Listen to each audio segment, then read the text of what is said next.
Welcome back. All right, it's been a while since I made a video based on feedback to a different video, but here we are. Yeah, we'll talk about Morgan Rielly today, and I'm not wearing a Leafs jersey because I don't feel like this is a Leafs video as much as this is a talk about how teams are built. And I think with the Toronto Maple Leafs, I think the team has been built incorrectly.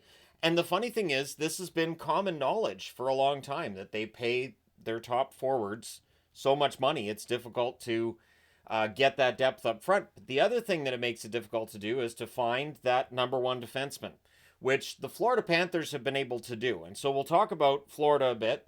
I'll talk about other teams as well. And I want to talk about Morgan Rielly. Now, I've got his career stats on the board. They're not that important. He is 31 years of age. He's drafted 5th overall in 2012. So the first thing I want to say is the 2012 draft, which is cursed, absolutely cursed. I don't know how that draft class ended up being as bad as it has been, but here we are. But Morgan Rielly was a pretty good pick out of that draft. Now, if you look at his career totals, not bad. Plays 873 games thus far, 87 goals, 426 assists, 513 points. Not bad. Now, his top point total was in 2021-2022 when he had 68 points in 82 games. When you look at his playoff totals, he has 47 points in 70 games, 15 goals, and 32 assists. He is now the number one goal scorer in playoff history for the Toronto Maple Leafs. So I guess if they want to trade him, the thing is, he does have a no movement clause. His cap hit is $7.5 million until 2030, which isn't bad for a top two defenseman. I think the problem is he ideally should not be the number one. The fact that he's been the go-to guy for Toronto for this long, I think is part and parcel of where some of their struggles are in playoffs. And I mean, they get away with it during the regular season, but once you're in a playoff series, teams seem to be able to key in on certain guys. Now, Toronto's blue line does get too much criticism, and I don't want to dump on the Toronto Maple Leafs blue line in this, but I want to talk about other teams as well. So one thing with Rielly I want to say before moving on. The only time he's been top 10 in Norris voting was 2019 when he was 5th. He was 4th in Lady Byng voting as well. He has never been a top 10 for the Norris. He is not really a Norris level defenseman. And there have been previous seasons where that's been a comment of why isn't he getting consideration for the Norris? He's not a game changer. He's not the defenseman you can just put the team on his back. And when we look at recent Stanley Cup champions, and obviously we're going to talk about the Panthers, so I don't need to get into the Panthers in this part, but the 2023 Vegas Golden Knights had both Pietrangelo and Shea Theodore. Theodore would easily be the number one defenseman for the Toronto Maple Leafs if he was here. And I think Pietrangelo would be as well. 2022, the Abs, a guy named Cale Makar. Pretty darn good defenseman in his own right. 2020 and 2021, Tampa wins the Stanley Cup. Victor Hedman, an amazing defenseman, easily a first ballot Hall of Famer, as Makar will be. Theodore and Pietrangelo, we'll see. Pietrangelo will get there. Theodore, I think, needs a little bit more on his resume to end up being Hall of Fame level, but he does have a cup ring, right? 2019, the Blues, of course, had Pietrangelo, so he had 2 Stanley Cups in a period of 4 years. 2018, the Capitals had John Carlson, who had a really strong run that year. 2016 and 2017, the Penguins are kind of the exception. The 2017 Penguins kind of did it by committee. And there was no one-star defenseman. It was kind of a by committee, and Justin Schultz ended up having, I think, four goals during that run. 2016, Letang being the defenseman for the Pittsburgh Penguins. 2010, 2013, and 2015, the Chicago Blackhawks had a guy named Duncan Keith. The 2012 and 2014 LA Kings had a guy named Drew Doughty. So there is definitely evidence that having that number one defenseman, that go-to guy, is really important.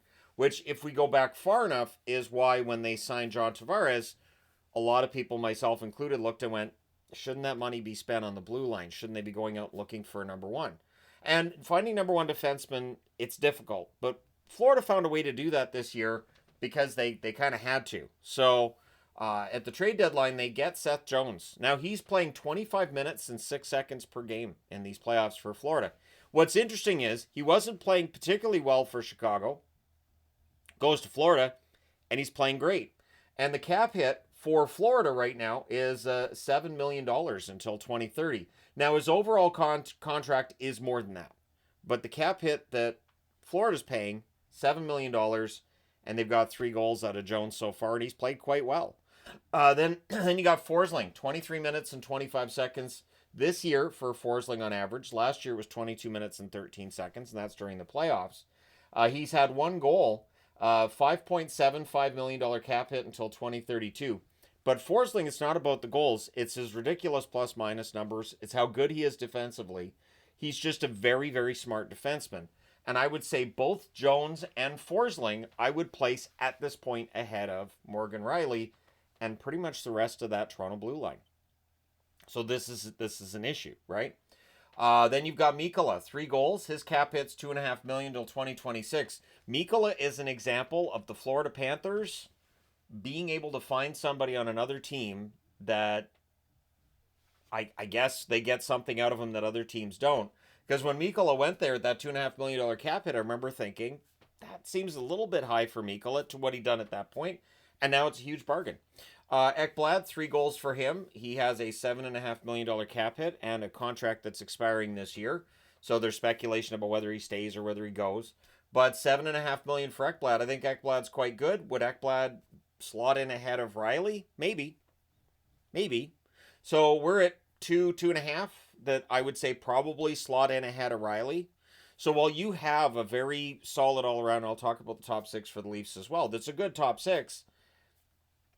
Florida's is just fantastic. And generally, the teams that win the Stanley Cup, like one thing that got mentioned about the Blues back in 2019 was all of them were tall, all of them were big defensemen, and they were bruising, and they just could wear the other team down, right?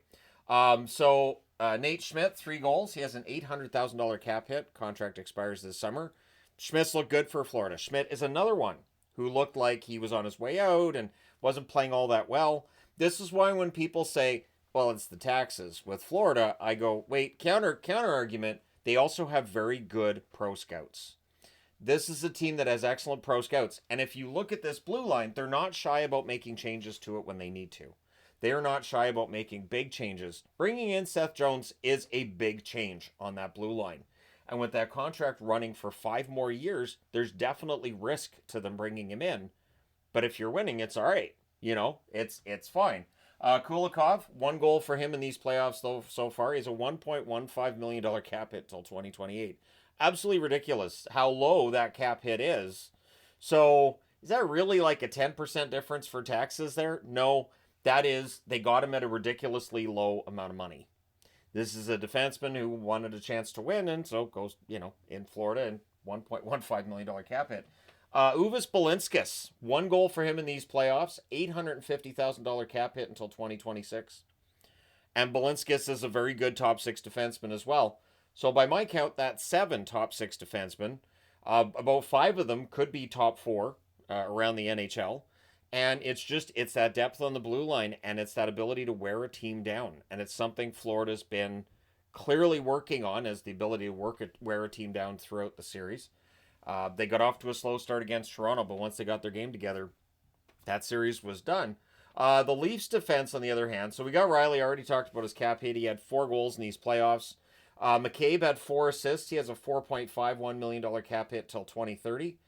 Chris Tanev, I love Tanev. 1 goal, $4.5 million cap hit till 2030. And so then the question gets asked, and I did see some comments of, well, nobody on the Toronto Maple Leafs top 4 would be top 4 on remaining teams. I think Tanev's shot blocking means he would get a look. I think Rielly would fit in as a top 4 on another team for the same reason as I think Jones has excelled with the Florida Panthers since arriving from Chicago. In this case, it's not you would be escaping a team that's losing all the time in Chicago. You'd be escaping a pressure cooker in Toronto, and you wouldn't have to be the guy. You wouldn't have to live up to your contract. You just have to go out and play your game. Because if you add Rielly to that blue line on the Florida Panthers, that's what would happen. They'd be like, well, no, we've got a lot of really good defensemen here. Just go out and play your game. You pair them up with Forsling, Mikkola, whoever, and you're good. And so if Rielly ends up being traded to Florida, that could be interesting, couldn't it? So Oliver Ekman-Larsson, 2 goals in these playoffs, $3.5 million cap hit till 2028. Carlo, I don't know how good a fit this was for the Toronto Maple Leafs, but he's signed till 2027, $3.49 million cap hit. He had no points. He was a -4 in these playoffs. And Benoit had a goal, $1.35 million cap hit till 2027. and that's the top 6 defensemen. What's interesting too is when you add up all of the cap, 25.7 million combined for Toronto's top 6, and it's about the same amount of money as Toronto, or about the same amount of money as Florida's paying for their top 6. So it's not even a matter of, allotting the right amount of cap space for your blue line. It's how much is going to each one, who you've got in there. And yeah, Florida's pro scouts just seem to be at that next level that other teams are aspiring to get to. Now, in the final 4 games against Florida, if we're going to look for a player that we're going to say that's the scapegoat, and that does happen a lot with playoffs.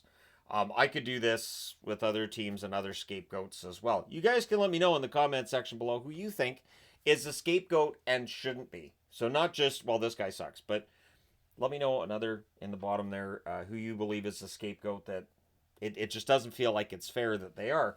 But in the final 4 games against Florida, almost everybody struggled for Toronto. In fact, Domi is their top point producer with a goal and 2 assists for 3 points in those 4 games.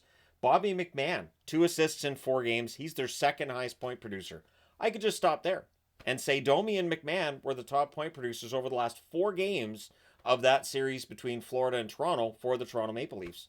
But Pacioretty had a goal. Matthews had a goal. Robertson had a goal in the only game he played, so you got to bench him. He's making everybody look bad. Marner with an assist. And I love Marner, but you need more than an assist out of him over 4 games. Lorentz had an assist. Tavares, no points. Rielly, no points. Nylander, no points. Lawton, no points.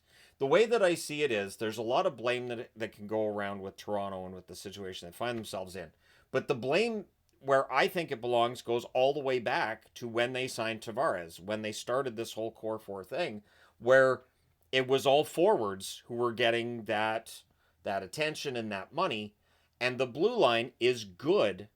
But what happens in the playoffs is blue lines that are good don't necessarily keep going in the playoffs. The blue lines that are excellent, really deep, really, big, physically imposing, or just one that is supremely talented, those are the blue lines that move on. Those are the blue lines that usually survive right to the very end. And I don't know that Toronto's ever had that. And so that's why I've said they should at least look at shopping Matthews. Because this team was built wrong and has been built wrong. And I think Rielly could be perfectly serviceable on that blue line if his role is dropped down a little bit. But I will be interested to see if they do trade him, what they get back, because you kind of have to get a defenseman back. You're trading the one guy who was scoring goals on the blue line in these playoffs, outside of Ekman Larson.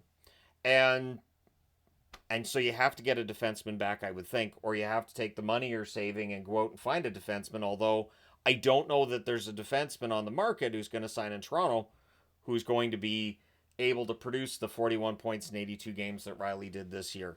And I'm not saying that he's fantastic Norris level or anything, and I don't think anybody makes that argument. My argument is the Leafs being built wrong. That's been the problem they've had the whole way through. And when you look at Stanley Cup champions, that's what you're trying to get to. Like there was one debate I was having with someone there about whether or not it's a success. And the idea of, hey, Toronto's been good in the regular season for a long time, so they're a success. But if you don't win in the playoffs, that's just what you're remembered for. And the first ones that come to mind for me are the Capitals in the 80s. The Sharks in the 2000s. What we remember is, yeah, pretty good team. They had some really good regular seasons, but couldn't get over the hump in the postseason. And that's it. That's how that era gets remembered. The Flames were excellent throughout a lot of the 80s, and then into the early 90s, they won Stanley Cup. And so they're not remembered as a dynasty, rightfully so, but they had the one championship. Well, Toronto doesn't have that. So I think after 9 years, the idea of making dramatic shifts makes sense. And you want to keep the fans engaged and believing. And there are some really good assets here you could take with the amount of cap space this team has and just completely revamp the team. I just think that focusing going, well, Rielly's been the problem. I'm not saying he had a great playoffs at all. I'm just saying to find that scapegoat again is it just doesn't work when you have a team that nobody's been producing well enough other than, I guess, Domi over those last 4 games. So, yeah, there you go. Let me know your thoughts in the comments section below, as always. Don't forget to hit like and subscribe in the event that you may not have done so already. So I will say Rielly shouldn't be the number one defenseman on the Toronto Maple Leafs. He is because of the way the team's structured, and so teams will take advantage. Teams will take advantage. They'll go, that defense doesn't scare us. We can find ways through them here. During the regular season, it's different. You don't have the focus on one team. You're focusing on the whole league. So you're not, maybe you're focusing on the Leafs that one night you play them, and then you move on. You go to the next town, or they move on, and you got your next team coming into play against you. It's totally different. During the playoffs, you can key on a team and go, this is, okay, if we wear this down, we're good. And Toronto's been worn down in every playoffs for ages now. So there you go. But let me know your thoughts. Like I said, let me know which scapegoat you guys think gets unfair treatment, or who should be a scapegoat and isn't. There we go. I'll even say that. Who should be a scapegoat and isn't. Don't forget to hit like and subscribe in the event you may not have done so already. Thank you guys so much for all your support as always. I will talk to you again soon.